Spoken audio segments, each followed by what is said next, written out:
Saan ka pa galing? Parañaque po. no? Sabi mo nga sa akin yung sinasabi mong ano, kailan pa yung sinabi mo yung 1.5 years na pong manas siya. Okay. Sa Manas, medyo masasabi kong araw-araw yan ang trabaho namin. Ha? Opo. Araw-araw yan. Kabisado na namin yan. Yang Manas, gusto ko lang ibigyan sa'yo ng importansya. Ibig sabihin, medyo bumabagsak yung kidney mo at yung atay. Na-apekto na yan, ha? Kaya kailangan gawan natin sa lalong madaling panahon. Dahil hindi ka makakatipid, gagastos ka ng malaki, lalo na pagka bumagsak yung kidney. Nag-high blood ka dati? Hyper pa, nag-hyper. Nag-hyper. Nagme-maintenance ka?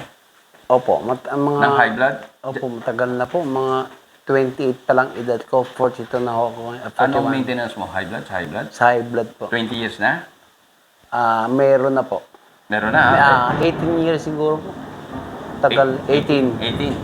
18. Halimbawa, sabihin ko sa'yo, sa loob ng 30 days, maalis natin yung maintenance yung matutuwa ka. Opo, matutuwa Pag po. sinabi kong maintenance, synthetic maintenance. Halimbawa, butin man 2 buwan.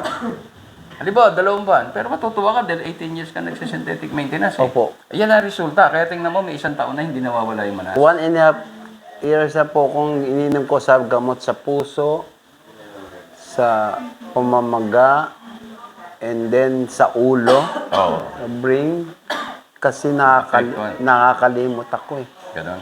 Hindi, unahin muna natin yung importante. Yung ba't ka na-stroke. Ano susunod? Pangalawa, yung manas mo kasi medyo urgent na yan. Opo. Dahil pwedeng bumigay yung ano nyo. Ilan ang creatinine mo ngayon? May testing ka? May CBC ka? Naiwan po sa bahay. Pero meron ka? Meron po. Hindi ka sinabihan yung... Pero ano ang creatinine mo? Hindi ko po yung... Pero di ba rin, dali mo na lang. Opo. Kasi ang kidney natin, minsan, akala natin manas-manas lang. Biglang magugulat ka na mula sa 120, biglang magpo-400 yan. Minsan may ganun eh. Ibig sabihin, tapos di gagamutin, nagkamali ka na, hindi naman sa isang ganun. Di ba? Ano agad eh. Minsan yung ibinigay sa'yo, yung pang magpapataas lalo hanggang umabot ng 800, 900 hanggang sa nagdadialysis ng tao. Kaya ngayon, agapan natin, sana hindi pa tayo huli, no?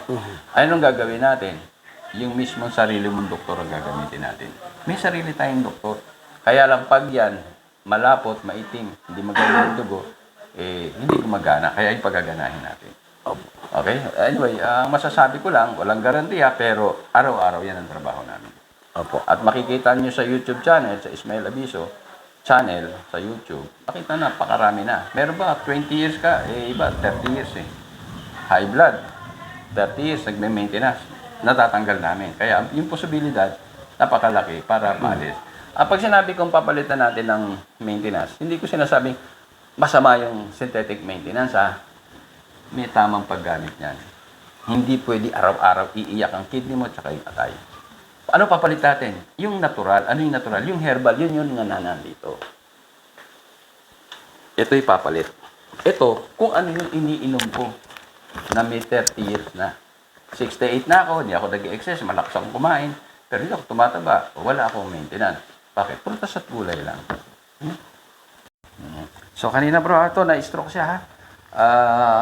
Medyo inaano niya, yung paglakad niya mabagal at mabigat, di ba? Tama Apo. ba? Sige nga, lakad bro kung ano. Nag-therapy tayo, mahigit na 1 oras, yung 2 oras na eh. Ano nyo? Okay naman po yung... Gumaan ba? Gumaan ko aking pakiramdam. Oo, kasi ano siya, nagmamalas na siya, hindi nang kailangan natin, ano. Sa 20 years ka na pala, no? Magte-20 years na nag-synthetic, kaya naapektuhan. Baga, tutulungan kita para, ano. Ayun, oh, kailan lumaki yung tiyan mo? Lumalaki po siya. Lumalaki. Kasi kadalasan lumalaki yung sa atay. Kakainom ko po ng tubig. Hindi. Pero sige, ano natin, ha? Magbawas na tayo. Sige, kahit pa paano, nag-i-improve siya, di ba? Opo. Wala pa tayong ano, wala pa po. Ginagawang exercise, di ba? Wala pa po. Sige. Yeah. Baring ko? So, ito yung tinamaan natin, ano? Yan. Ilagay mo dito, isang paa mo rin. Yeah. Pakinggan mo, bro, kung ano, ha? Pakiramdam, parehas?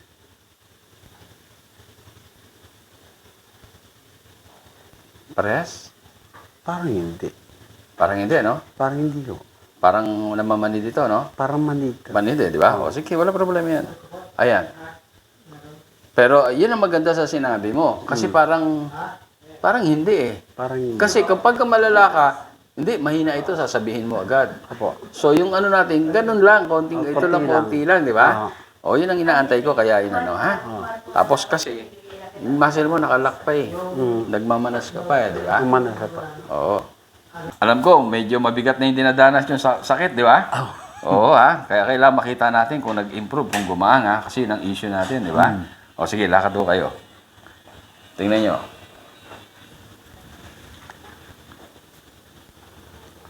Gumang na po. Gumaan na, di ba? Nag-ano, ha? Gumang na. Oo, sige. Medyo bilisan lang na konti, ha? Bilisan lang na konti. Madulas. Oo, sige, sige. Sige, alalayan ko kayo. Alalayan ko kayo. Medyo bumilis kayo, di ba? Bumilis na ng konti. Oo, bumilis kayo ng konti, di ba? Sige, alalayan kayo. Huwag kayong mag-alala. ayun, nababaloktot na. Oo, ha? Nababaloktot na. Ha? Oo, kasi Nababaloktot na. so, humiyaw na kayo kanina, di ba? Oh, nababaloktot na. Ayun, nakaabang sa inyo yung tutusok mamaya. Pagkatapos, naantay na kayo.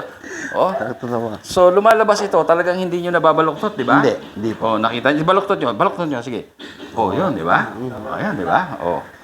Kasi nga, nanigas na eh, ha? Nanigas na. Oo, ha? Ngayon, medyo sige. ano na. Isang ano ba? Sige, ha? Pagtamad na, kalat ka rin na lang.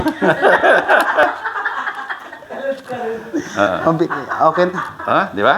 Hmm. So, nag-improve, di ba? Na-improve ang bilis. So, sa unang session natin, na nag-improve, di ba? Opo. Yung lakad nyo, no? Although, isa long way pa rin, ano? Pero napakaganda ng naipakita nyo. Ano pa yung inaano nyo? Pinoproblema dahil una, malaki ang tiyan nyo. Tapos marami kayong iniinom na. Maintenance, manggamot. Gamot. Oho. Anong gusto nyo? Gusto ko sanang maalis na. Kailan nyo pa iniinom yan? Mag 2 years na po. 2 years. Pero before 2 years, meron pa rin mga nakaraan. Meron pa po. 18 years. O sige ha, basta sunod lang kayo. Ako nang bahala rin tatanggalin yan. Maswerte na ang may maiyo. Kung ilang klase, sabihin niyo sa akin. 4 na klase po. Ilang capsule, ilang ano. 3 sa umaga, 4 sa gabi. O sige ha. Kadalasan naman nagte-teperate maraming at naaalis naman namin halos. May matira man isa na lang. Pero hindi pa madalas, araw-araw.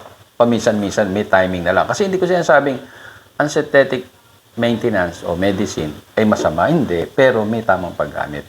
Itong therapy natin, imamatch natin doon sa iniinom mo.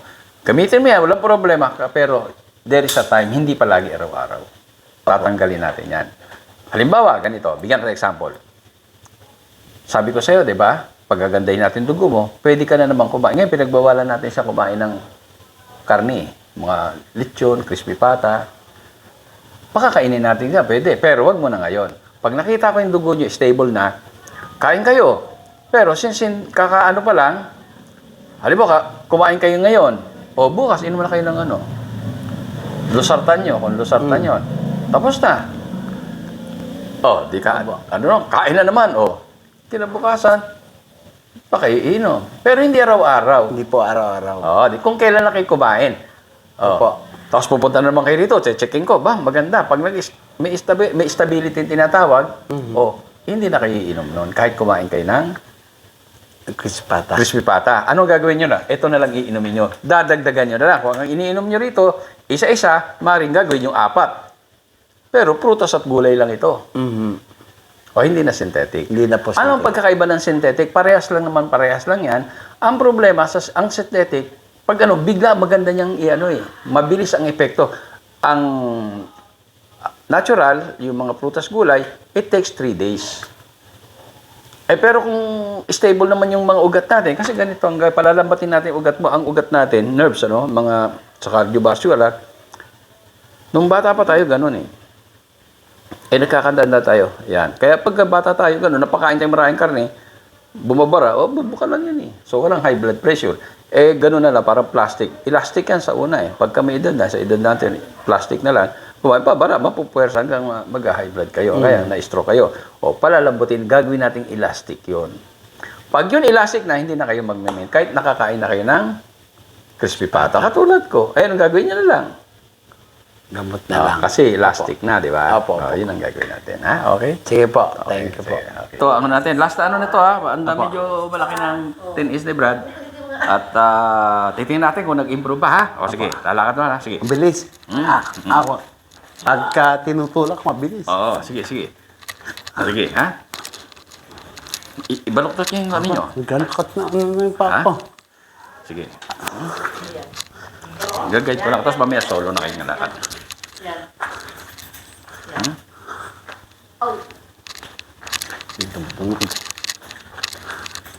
O, sige, kayo na ha. Okay. Sige, pakita nyo sa akin kung mas mag-improve tayo. Sige, lakad nyo. O, maganda na yung hakbang nyo, di ba? Maganda na. Oo. Nababaluktot po. Nababalak na. Mas gumaan ngayon, lalo Mas gumaan, gumaan di ba? na. Oo. Saka lumambot na po. Lumambot na, di ba? Lumambot na. Oo. Hindi, ano yan? Talagang Masakit lang talaga, maniwala masakit kayo. lang. Pero lumambot. Mm. Hindi ka gaya nung una. Sulit naman yung ano, di ba? Opo. Yung sakripisyo nyo. Opo. Na. Ano, masasabi nyo sa unang session natin? Okay po. Lumalambot na. O, di ba napapanood nyo sa totoo pala? Totoo pala. Parang may hiling galing. Kasi marami nga dito pupunta. Nakala ko, kwento-kwentuhan lang eh. Ang napapanood lang dalawa, ngayon totoo na naranasan, di ba? Nag-improve ba? O, sige ha. Thank you po. Kayo ba ay pagod na sa pabalik-balik sa doktor at kakainom ng synthetic na gamot? Abay tara na sa Aviso Wellness Center at alamin ang natural healing power of the body. JR Longgy. Ang lahat ng tao ay nabiyayaan ng natural healing power. Ito ang prinsipyo na pinalalaganap ng Aviso Wellness Protocol na pinangungunahan ni Engineer Ismael Aviso.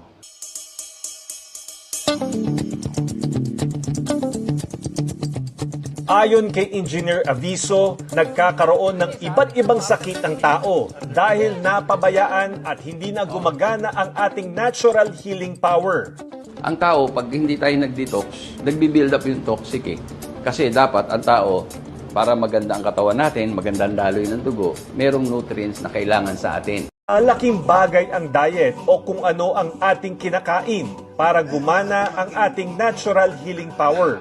Kaya dapat ang kinakain natin, prutas at gulay, 90 to 95%. 5 to 10% lang ang karne. Pero hindi ko sinasabing masama ang karne. Kailangan yan, pero kailangan ko konsumahin natin. Kasi pang-build up ng muscle yun eh.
Ilang mga natatanging Pinoy sa bansa ginawaran ng pagkilala sa katatapos lang na Bravo Filipino Awards na ginanap sa Manila Hotel. Pa sa binigyang pagkilala yung Pinoy inventor na si Ismael Aviso Sr. bilang Inventor of the Year at kanyang anak na young entrepreneur na ginawaran ng Excellence in Business. First of all, I'm very thankful sa na binigyan tayo ng pagkakataon ni Bravo Filipino na maging part of awardee of this year to be Excellence in Business. So I'm very happy na nakasali yung business namin dito. Nagpapasalamat ako maraming. Una sa Diyos, siyempre. Pangalawa, sa mga organizer nito, nakilala nila yan. Lalo-lalo na sa panahon ng pandemic. Ano?